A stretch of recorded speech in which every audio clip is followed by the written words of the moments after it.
नमस्कार मित्रांनो, स्वागत आहे आपल्या चॅनलवरती.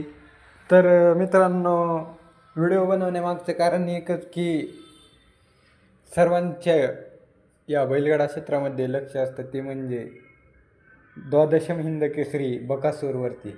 आणि आपण सर्वांनी बघितलंच की मागचे 4-5 मैदान झालं बकासूरचा स्पीड कमी आलेला.